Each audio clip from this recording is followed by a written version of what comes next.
Assalamualaikum warahmatullahi wabarakatuh. Perkenalkan, nama saya Wahyu Hidayat dengan NIM C1C022093. Pada video kali ini, saya akan menjelaskan materi akuntansi syariah dengan judul Akad Istisna. Baiklah, adapun pengertian dari akad istisna. Istisna itu berasal dari bahasa Arab bai al-istisna yang artinya pembelian yang pembayarannya di muka ataupun dicicil atau di belakang dengan penyerahan barang yang dilakukan di kemudian hari. Istisna ini adalah akad jual beli di mana barang yang diperjualbelikan itu belum ada dan akan diserahkan secara tangguh ataupun sementara pembayarannya itu bisa dilakukan secara kredit maupun tunai. Menurut mazhab Hanafi sendiri, akad istisna ini tuh merupakan akad jual beli di mana terhadap barang pesanan bukan terhadap pekerjaan pembuatan, jadi terhadap barangnya bukan terhadap cara pembuatannya.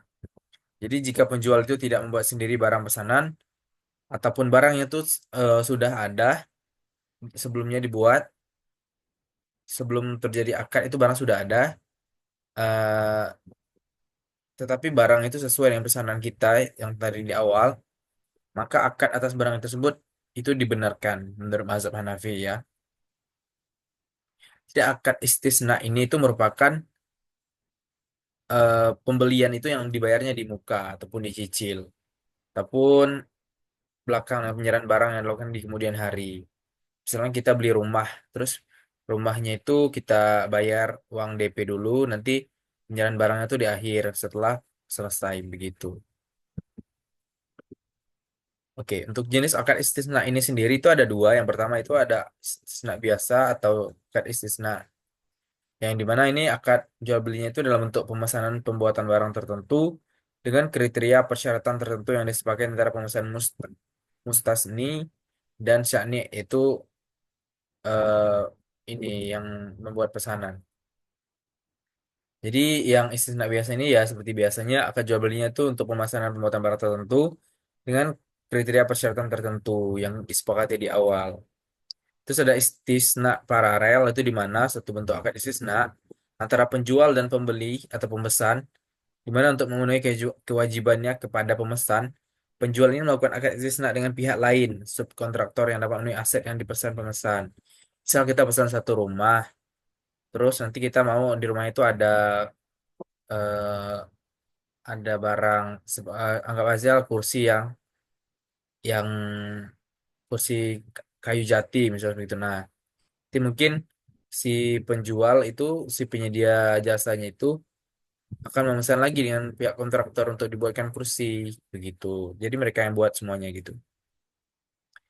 Baik, selanjutnya itu akad dasar syariah itu yang ada tiga. Yang pertama itu ya tentunya Al-Quran, landasan Al-Quran, di mana ini seperti surah yaitu terdapat pada surah Al-Baqarah ayat 282. Dalam masalah-masalah yang berhubungan dengan personal ibadah, Al-Quran mengatur dan memberikan secara rinci. Sementara dalam masalah-masalah muamalah, Al-Quran memberikan gambaran secara global dan umum, termasuk juga dalam masalah jual beli dengan istisna. Gitu. Ada landasan as-sunnah di mana Rasulullah SAW itu pernah bersabda, tiga hal yang di dalamnya terdapat barakah, yaitu jual beli yang memberikan tempo, peminjaman, dan campuran gandum dengan jelai untuk dikonsumsi orang-orang rumah bukan untuk dijual. Hadis riwayat Ibnu Majah. Selanjutnya itu ada landasan ijma, di mana menurut mazhab Hanafi, jual beli istisna ini termasuk akad yang dilarang sebenarnya, karena secara kias dan prosedur analoginya itu bertentangan dengan semangat jual beli dan juga termasuk jual beli makdum atau jual beli yang masih belum ada barangnya begitu ya. Kan kita ini memesan di awal, jadi kita belum tahu barangnya itu apakah sesuai yang kita ataukah tidak nantinya. Nah, ini contoh dari kasus akad istisna. Misalkan kita memesan sebuah rumah sesuai dengan keinginan kita, rumah apabila dipesan dengan sesuai keinginan kita, termasuk dalam akad istisna. Misalnya itu kita ingin rumah ada 3 kamar, desainnya minimalis dan ada kolam renangnya. Nah, untuk memenuhi keinginan tersebut, kita bisa memesan rumah KPR di perbankan syariah yang menjaga kualitas tersebut. Pembayarannya itu bisa dilakukan secara fleksibel seperti di awal akad, bisa dengan diangsur atau di kemudian hari. Contohnya kita beli, anggap saja kita beli rumah di perumahan A misalkan. Nah, kita mau rumahnya dengan desain 3 kamar, minimalis, dan ada kolam renangnya. Nah, nanti kita bisa si perumahan A itu bekerja sama dengan bank syariah. Nah, kita menyicilnya di bank syariah untuk pembelian rumah tadi gitu. Oke, mungkin itu saja. Intinya akad istisna ini merupakan pembelian yang pembayarannya di muka ataupun dicicil, begitu.